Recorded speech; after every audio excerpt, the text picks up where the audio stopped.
लोग एक comparatively analyse देख लेते हैं कि expansion in demand, contraction in demand, increase in demand and decrease in demand, ये चारों एक दूसरे से अलग कैसे हैं और इनमें क्या रिलेशन है। ठीक है, अगर आपके एग्जाम में कभी आया कि डिस्टिंग्विश बिटवीन इन चारों में से किसी भी दो के बीच में, तो आप अच्छे से कर पाओ। इस वीडियो में मेरे को इतनी ही क्लियरिटी देनी है कि आप एग्जाम को अटेम्प्ट कर पाओ और जाके अच्छे से लिख पाओ।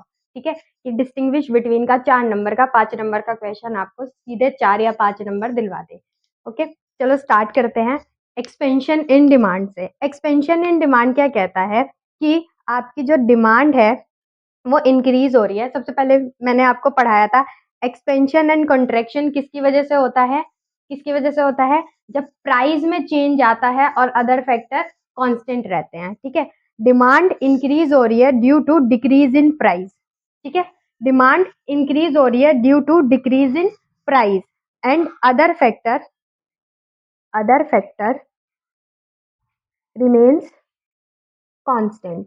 ये लिखना आपका मस्ट है, ज़रूरी है, ये लिखना ज़रूरी है कि यहाँ पे कांस्टेंट क्या रहेगा। कांस्टेंट क्या रहेगा, अदर फैक्टर, जिसे आप लोग सेटिरस पेरिबस भी यूज करते हो, लॉ ऑफ डिमांड में आपने पढ़ा होगा। अदर फैक्टर को सेटिरस पेरिबस भी बोलते हैं। ठीक है, डिमांड इंक्रीज हो रही है due to decrease in price. यहाँ पे कॉन्ट्रैक्शन इन डिमांड में क्या हो रहा है, डिमांड जो है वो डिक्रीज हो रही है due to increase in price और अदर फैक्टर रिमेन्स कांस्टेंट। ठीक है, क्या होगा, ये जो अदर फैक्टर है वो यहाँ पे भी चुप रहेंगे, नहीं बोलेंगे। क्यों? क्योंकि यहाँ पे प्राइस बोल रहा है। ठीक है, जब बाप बोलेगा तो बेटा चुप रहेगा। नेक्स्ट हम लोग देख रहे हैं कि यहाँ पे मूवमेंट आती है। याद है, एक्सपेंशन एंड कॉन्ट्रैक्शन में मूवमेंट आती है। जब प्राइस की वजह से डिमांड चेंज हो रही है तो मूवमेंट आती है। अब यहाँ पे आप एक काम करना, एक पॉइंट में शेड्यूल भी बना देना कि शेड्यूल क्या होगा। ठीक है, प्राइस 10 है तो मेरी मान लो डिमांड 100 है। ठीक है, प्राइस 10 है, डिमांड 100 है, प्राइस हो गया 5, डिमांड हो गई 200। ठीक है, यहाँ पे क्या हो गया, डिमांड इंक्रीज हो गई। अब इसका शेड्यूल कैसे बनेगा, शेड्यूल तो ये है, इसका डायग्राम कैसे बनेगा, इस वाले एक्सिस पे प्राइस, इस वाले एक्सिस पे डिमांड। ठीक है, आपका वाई एक्सिस पे प्राइस एंड एक्स एक्सिस पे क्वांटिटी डिमांड। अब प्राइस 10, प्राइस जब 10 है तो डिमांड कितनी है, 100। ठीक है, ये पॉइंट कुछ आएगा। ठीक है, ये वाला पॉइंट। अब प्राइस हो गया 5, डिमांड क्या हो गई, 200। ये वाला पॉइंट कुछ आएगा, ये मेरा डिमांड कर्व बन गया। ठीक है, डिमांड, अब इनिशियल प्राइस क्या था, 10 पे 100, किधर शिफ्ट हो गई है, इधर। कौन सा मूवमेंट हो गया यहाँ पे, डाउनवर्ड मूवमेंट, डाउनवर्ड मूवमेंट। क्या हो रहा है, डिमांड बढ़ रही है, देखो इधर डिमांड बढ़ रही है, डाउनवर्ड मूवमेंट। नेक्स्ट आपका इधर हम लोग देखेंगे शेड्यूल कॉन्ट्रैक्शन का, तो यहाँ पे प्राइस जो है वो क्या हो रहा है आपका, इंक्रीज हो रहा है, तो डिमांड क्या हो जाएगी, डिक्रीज हो जाएगी। तो 10 से सॉरी, डिमांड जो है वो 100 से 50 हो गई, प्राइस जो है वो 10 से 20 हो गया। अब इस केस में जो आपका डिमांड कर्व है वो ऐसे होगा, मान लो ये डिमांड कर्व है। अब ये इनिशियल था मेरा, यहाँ पे मेरा क्या हो रहा है, जो डिमांड है वो कम हो रही है, तो समवेयर इधर शिफ्ट होगी 50। ठीक है, यहाँ 50, यहाँ पे 100, ये था 10, ये था 20। कहाँ पे मूवमेंट हुआ, अपवर्ड मूवमेंट, इसको क्या बोलेंगे, अपवर्ड मूवमेंट। कब, कॉन्ट्रैक्शन इन डिमांड में कौन सा मूवमेंट होता है, अपवर्ड मूवमेंट। आपको 4 चीजें ही बतानी है, पहले दोनों की मीनिंग, ठीक है, फिर क्या कांस्टेंट है और मूवमेंट किसकी वजह से आ रहा है, फिर शेड्यूल एंड डायग्राम, इतना कर लोगे। नेक्स्ट आते हैं हम लोग increase in demand and decrease in demand पे। ये दोनों किसकी वजह से होते हैं भाई, ये तो प्राइस की वजह से था, ये किसकी वजह से था, फटाफट, अदर फैक्टर, अदर फैक्टर की वजह से। अदर फैक्टर में चेंज आ रहा है तो उसकी वजह से आपकी डिमांड कैसे चेंज होगी।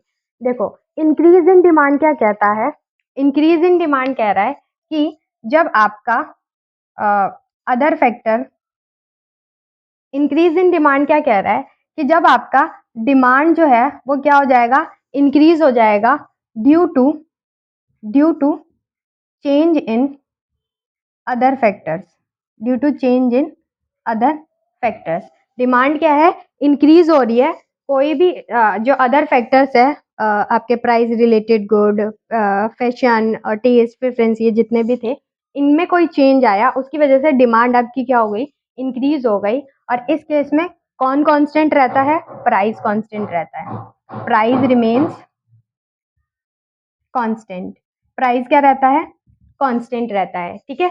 डिमांड इंक्रीज होती है, क्यों, अदर फैक्टर में चेंज आ रहा है, और प्राइस क्या है, कांस्टेंट है। इस केस में जो आपका शेड्यूल है वो ध्यान रखना, प्राइस कांस्टेंट है 10 पे 10, प्राइस दोनों जगह 10 रहेगा। डिमांड क्या हो रही है, इंक्रीज हो रही है, 100 से कितना कर दूं मैं, 200, ठीक है, इंक्रीज हो गई। इसका जो डायग्राम है वो कैसे बनेगा, यहाँ प्राइस, यहाँ डिमांड, ये प्राइस 10 था, ठीक है। अब पहले 10 वाले प्राइस पे मैं 100 की डिमांड करती थी, ये मेरा था डिमांड कर, इनिशियली डिमांड कर, ठीक है। नेक्स्ट मैं इसी प्राइस पे 200 की डिमांड करने लग गई, कुछ भी हो सकता है, कोई भी फैक्टर में चेंज आया जिसकी वजह से मैं 200 का डिमांड करने लग गई, ठीक है। तो ये कहाँ शिफ्ट हो गया, rightward shift,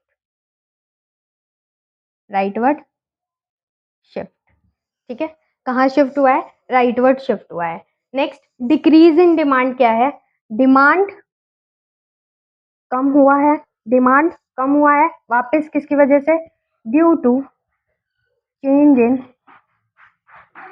other factor, other factors.